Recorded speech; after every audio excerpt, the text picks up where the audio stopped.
అని వడ్డమాను గ్రామం, పెద్దపరిమి గ్రామం, హరిశ్చంద్రపురం గ్రామాల్లో సిఆర్డీఏకి సంబంధించిన యూనిట్ ఆఫీసులు ప్రారంభించడం జరిగింది. సిఆర్డీఏలో ఇప్పుడున్న సౌకర్యాలు అదనంగా కల్పించడానికి కోసం రాజధాని ప్రాంతంలో sports city, international airport, railway line కానీ, ఇన్నర్ రింగ్ రోడ్ కానీ, ఓఆర్ఆర్ కానీ ఇటువంటి అంశాలన్నిటికీ సంబంధించి భూ సమీకరణ చేయాల్సిన అవసరం ఏర్పడిన సందర్భంగా గౌరవ ముఖ్యమంత్రి గారు 7 గ్రామాల్లో ఈ కార్యక్రమాన్ని ప్రారంభించమని ఆదేశాలు ఇవ్వడం జరిగింది. మొత్తం 16,677 ఎకరాల భూమి, తుళ్ళూరు మండలంలో వడ్డమాన గ్రామంలో 1,768 ఎకరాల భూమి సమీకరణ కోసం ఈరోజు ఈ కార్యక్రమం నిర్వహించడం జరుగుతూ ఉంది. ఈ కార్యక్రమానికి ముఖ్య అతిథిగా గౌరవనీయులు పురపాలక శాఖ మంత్రులు నారాయణ గారు హాజరైనారు.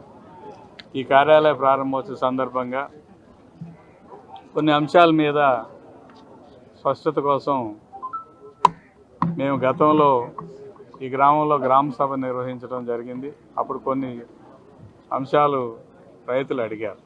అందులో చాలా ముఖ్యమైన అంశం ఏంటంటే, మీరు భూమి సమీకరణ చేసేటప్పుడు మా పొలాలన్నీ ఇవ్వాలనుకుంటున్నాము అని మేము లోన్లు ఇప్పటిదాకా వ్యవసాయం మీద లోన్లు తీసుకుని ఉన్నాం.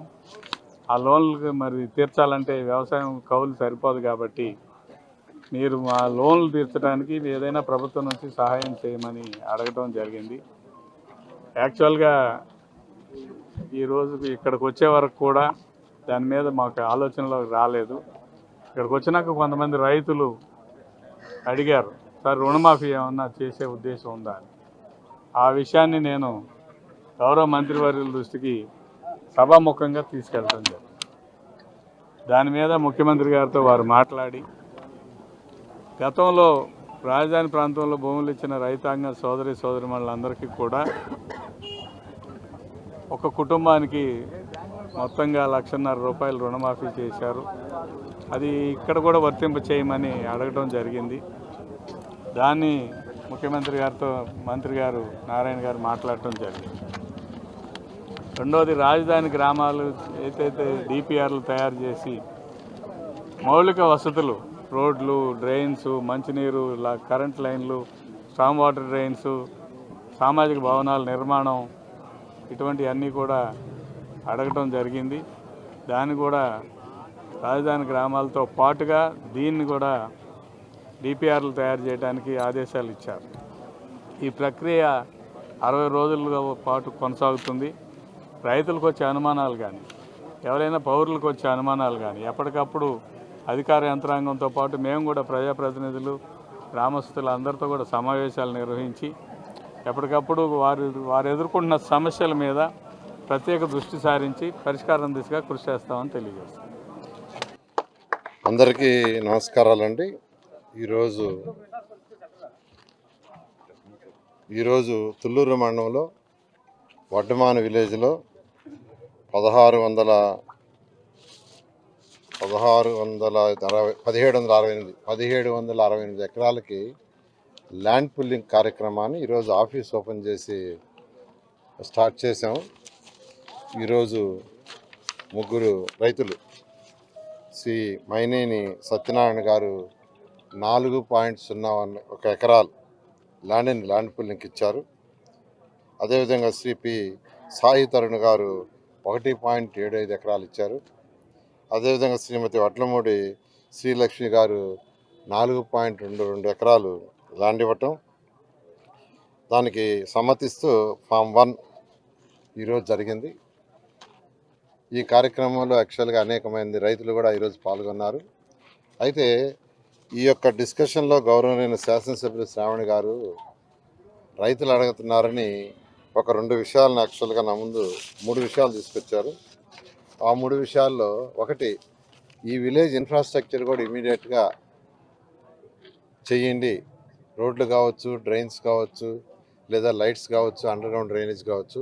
ఏదైతే 29 గ్రామాల్లో డిపిఆర్లు తయారు చేసి శాసనసభ్యులకు ఇస్తే వారు మళ్ళీ ఆ గ్రామంలో ఉండే వాళ్ళతో మాట్లాడటం, చిన్న మార్పులు చేర్పులు చేస్తే దాన్ని యాక్సెప్ట్ చేసి ఆల్రెడీ వర్క్ స్టార్ట్ చేసాము. 6 నెలలు అంటే వచ్చే వర్షాకాలం సీజన్ లోపల పూర్తి చేయమని ఆదేశించాం, కంప్లీట్ చేస్తాం. అదేవిధంగా ఈ గ్రామంలో కూడా చేయమని అడిగారు. అయితే దానికి ఏంటంటే దీని చుట్టుపక్కల ఏదైతే ల్యాండ్ పూలింగ్ ఇస్తున్నారో దాని లెవెల్స్ అవన్నీ ఫైనల్ కావాలి.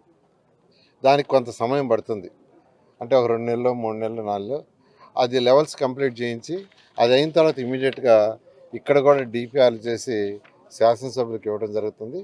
వారు ఇక్కడున్న గ్రామంలో మాట్లాడి మార్పులు ఏర్పాటు చేస్తే అది చేస్తూ ముందుకు పోతామని తెలియజేస్తున్నాను. అదేవిధంగా మాకు ల్యాండ్స్ తీసుకుంటున్నారు. 2015 జనవరి 1 అప్పుడు నోటిఫికేషన్ ఇచ్చింది. తర్వాత సింగపూర్ వాళ్ళ దగ్గర డిజైన్ చేయించడానికి దానికి 8 నెలలు పట్టింది. నార్మన్ ఫాస్ట్ వాళ్ళు అందరినీ కాంట్రాక్ట్ చేయడానికి కొంత టైం పట్టింది. అయితే ఈసారి అంటే అవన్నీ పట్టడం వల్ల 2014-19లో మేజర్ వర్క్స్ అన్నీ స్టార్ట్ అయింది 2017 ఎండ్లో. అంటే ఎలక్షన్స్కి దాదాపు 1 ఇయర్ ముందే అక్కడ స్టార్ట్ అయింది. అమరావతి క్యాపిటల్ సిటీలో స్టార్ట్ అయిన వర్క్లన్నీ ఎలక్షన్స్ దాదాపు 1 ఇయర్ 2 మంత్స్ అయ్యాయి. అప్పుడు కూడా 3 ఇయర్స్ ముందుగానే స్టార్ట్ అయ్యింటే అవన్నీ కంప్లీట్ అయ్యాయి. అయితే గత ప్రభుత్వం రావటం, అనేక డెసిషన్స్ వాళ్ళు తీసుకోవటం రైతు సోదరులు నష్టపెట్టారు. అయితే ఈ ప్రభుత్వం రాగానే ఇప్పుడు అన్ని వర్క్ స్టార్ట్ చేసాము. ఎంతో వేగవంతంగా దాదాపు 55,000 కోట్లు ఖర్చు జరుగుతున్నాయి. ఇవన్నీ కూడా 3 ఏళ్లలో అయిపోతాయి. అధికార భవనాలు అయితే 4,026, అందులో ఒక 500 తప్ప మిగతావన్నీ రేపు మార్చి ఎండింగ్కి హ్యాండ్ ఓవర్ చేస్తున్నాం. సీడ్ యాక్సెస్ రోడ్ని ఫిబ్రవరి ఎండింగ్కి మంగళగిరి రోడ్డు పైకి ఎక్కిస్తున్నాం. అదేవిధంగా ట్రంక్ రోడ్స్ అన్ని 2 ఇయర్స్ లోపల అయిపోతాయి. Layouts roads 2.5 years, iconic malls మాత్రం 3 ఇయర్స్ పడుతుంది. అయితే కొత్తగా ఏదైతే ఇప్పుడు ల్యాండ్ పూలింగ్ తీసుకుంటున్నామో అక్కడ వాళ్ళందరూ ఇలా డిలే అయితే ఎట్లా సార్ మాకు అంటే దానికి యాక్చువల్గా ముఖ్యమంత్రి గారితో చెప్పడం జరిగింది. ఫస్ట్ సీడాక్స్ రోడ్లు ఎలా అయితే ఇప్పుడు 2 లైన్ వేస్తున్నాం, మాస్టర్ ప్లాన్ 9 లైన్స్కి 12 లైన్స్కే మాస్టర్ ప్లాన్ చేస్తాం సార్.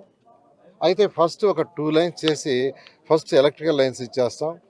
ఏమైనా కన్స్ట్రక్షన్ చేసుకునే వాళ్ళు చేసుకుంటారు, ఇబ్బంది ఉందని దానికి ముఖ్యమంత్రి గారు యాక్సెప్ట్ చేశారు. అది వీలైనంత తొందరలో కంప్లీట్ చేస్తాం. అది 3 ఏళ్ళు కూడా అవసరం లేదు, ఒక 2 ఏళ్ళలోనే ఫస్ట్ అది కంప్లీట్ చేస్తాం. మిగతా వరకు జరుగుతూ ఉంటుంది అనేది యాక్చువల్గా శాసనసభ్యులకి ఇక్కడున్న రైతు సోదరులందరూ చెప్పడం జరిగింది. వీటన్నిటికంటే కూడా ఏంటంటే ముఖ్యంగా 2014-19లో రాష్ట్రంలో రైతు రుణమాఫీ పోయింది రాష్ట్రం మొత్తం. అదేవిధంగా ఇక్కడ అమరావతి క్యాపిటల్ సిటీలో కూడా ఆ రుణమాఫీ 1,50,000 వరకు ఎటు చేసాం. ఒక నిమిషం, 1,50,000 వరకు చేసాం. 1,50,000 వరకు చేసాము. అయితే ఇప్పుడు రుణమాఫీ రాష్ట్రంలో లేదు. అయితే ఈరోజు శాసనసభ్యులు ఇక్కడ రైతులందరూ అడుగుతున్నారు, అప్పుడు ఇచ్చారు కదా అలాంటి ఫెసిలిటీ ఇస్తే కుటుంబానికి ఆ రోజు ఎలా ఇచ్చారో అదేవిధంగా కుటుంబానికి ఇస్తే కొంత ఉపశమనం ఉంటే వెంటనే ముఖ్యమంత్రి గారితో మాట్లాడాను. ముఖ్యమంత్రి గారు దాన్ని యాక్సెప్ట్ చేశారు. కాబట్టి ముఖ్యమంత్రి గారికి నేను ప్రత్యేకంగా రైతు సోదరులందరి మధ్య తరఫున ప్రత్యేకంగా ధన్యవాదాలు తెలియజేస్తున్నాను. ఎందుకంటే పెద్ద ఇష్యూ, దాదాపు ఒక 500 కోట్ల పైగా అవుతుంది. దాన్ని యాక్చువల్గా ముఖ్యమంత్రి గారు అడగంగానే యాక్సెప్ట్ చేసినందుకు మరొకసారి కూడా ధన్యవాదాలు తెలియజేస్తున్నాను. మరొకటి యాన్యుటీ ఏదైతే 30,000, 50,000 జరీబు కాకుండా 30,000, జరీబు అయితే 50,000 దాన్ని కూడా పెంచమని యాక్చువల్గా అడిగారు. దాన్ని కూడా ముఖ్యమంత్రి గారి దృష్టికి తీసుకుపోయాను. అయితే ముఖ్యమంత్రి గారు అడగ చెప్పారు. ఆ రోజు 14-19లో ఆ రోజు రైతు సోదరులందరూ వేసిన క్యాలిక్యులేషన్ ఏంటంటే ఖర్చు ఎంత అవుతుంది పండించడానికి, ఎంత రాబడి వస్తుంది, నెట్ రాబడి ఎంత వస్తుంది అనే దాని మీద చేశారు. అలాంటిది వర్క్ చేసుకొని రమ్మన్నారు. ఇన్ ప్రిన్సిపల్ యాక్సెప్ట్ చేశారు. ఇన్ ప్రిన్సిపల్ పెంచడానికి యాక్సెప్ట్ చేశారు. కానీ ఎంత పెంచాలనేది ఆ ఖర్చు, వచ్చే రాబడి, నెట్ ఆదాయం క్యాలిక్యులేట్ చేసుకొని రమ్మన్నారు. ఈరోజు ముఖ్యమంత్రి గారు ఢిల్లీ పోతున్నారు కాబట్టి అది సిఆర్డీ వాళ్ళు క్యాలిక్యులేట్ చేసి ఆ తర్వాత ప్రజాప్రతినిధులతో కూడా చూపించి తర్వాత ముఖ్యమంత్రి గారికి చూపించి దాని మీద ఒక డెసిషన్ తీసుకొని ముందుకు పోవడం జరుగుతుంది. ఈరోజు ఎవరైతే సోదరులు సోదరిమణులు ల్యాండ్ పూలింగ్